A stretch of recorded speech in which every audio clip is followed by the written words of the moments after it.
can stop and start too. Hi, good morning, Dr. Shah. How are you today? Your doctor, Dr. Sullivan, referred you to me for your carotid disease. Do you understand what it is all about?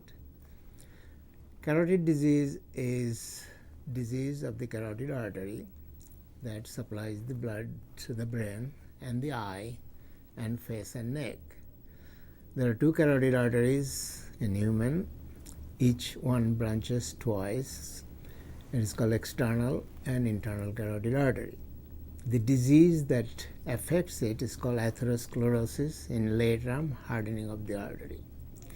What happens because of the plaque buildup and because of high lipids, sometimes because of family problem, family history, genetic problem, smoking, diabetes, and other acquired reason.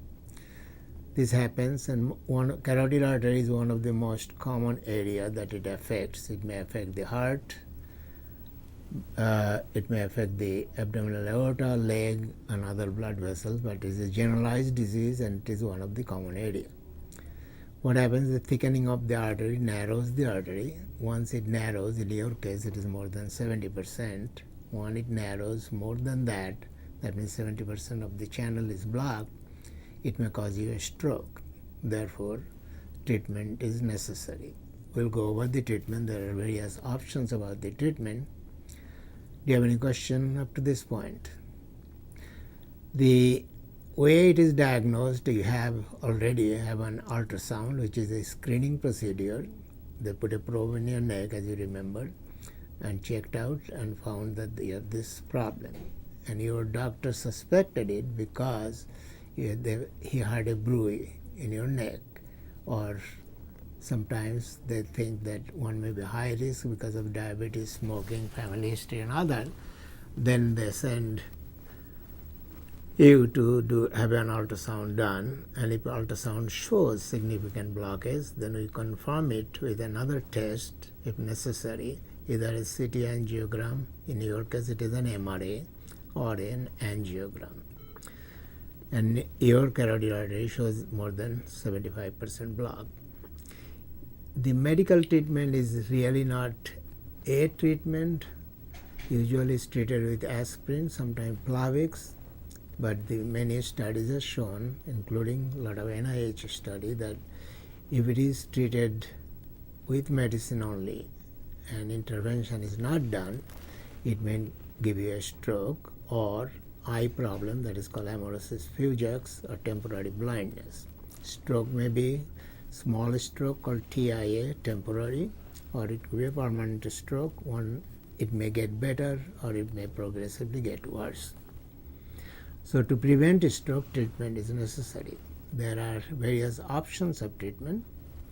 At this point, interventional treatment could be what is called a stenting or angioplasty.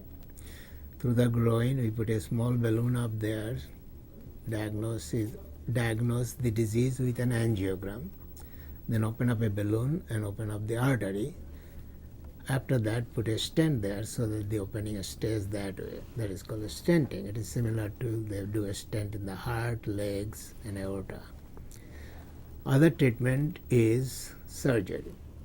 What we do usually under local anesthesia, make an incision about this big in your neck, about 2-3 inches, open the artery, clean out everything, and sew it back together. It does not require any kind of graft, foreign material, or a stent. Once it is all done, it is 100% open, and then recurrence rate is very low. And I'll go back to the recurrence and other management. Takes about an hour to do in our hand under regional anesthesia. You are awake. I'll be talking to you during surgery. You'll be moving in this case, your left arm, because your disease on the right side. Brain supplies the other side of the body. And if you cannot move or become unconscious, then we'll put what is called a shunt, a temporary device to give more blood to your brain. And once the operation is done, we take it out. But it is required only 5 out of 100 patients. So and usually there is overnight stay in the hospital. If your blood pressure and everything is okay, you go home next day. Usually a couple of weeks of downtime. You should be able to do simple thing, take care of yourself, go up and down. Shower is okay, but nothing heavy for 2 weeks. No driving for 2 weeks. After 2 weeks, you can go back to your normal activities. There is no disability out of this hospital except for a visible small scar. The risk is about 1%. Again, main risk is cardiac. As I mentioned, atherosclerosis is a generalized disease, so your heart by definition has some disease.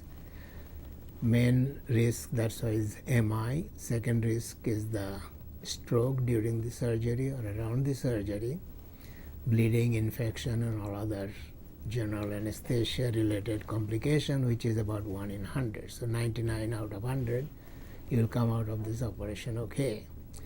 Usually there is a follow-up schedule. We see you again 2 weeks after surgery to make sure everything is okay, then 3 months, 6 months, and once a year to check that your operated side is okay and no disease on the other side. As I mentioned, 1 in 400, 500 chance that it may come back, but it's very rare, especially if you do exercise, lipid control, don't smoke if you are smoking, and all other risk factors modification. The preparation for the operation is simple. As you know, we have done all the testing. It confirmed that you have disease. So we'll need to have some blood test, anesthesia check you, and we need clearance from cardiology because, as I mentioned, this disease affects also heart. Once it is all cleared, then we'll schedule for surgery at a convenient date for you and me, and go from there. Is that okay with you, or do you have any questions? Thank you. Great. He combined everything in the one, Got it right? all. Yeah. Yep, Jeez. got it That was the all. whole deal? That rocked. That was very good. Thank you.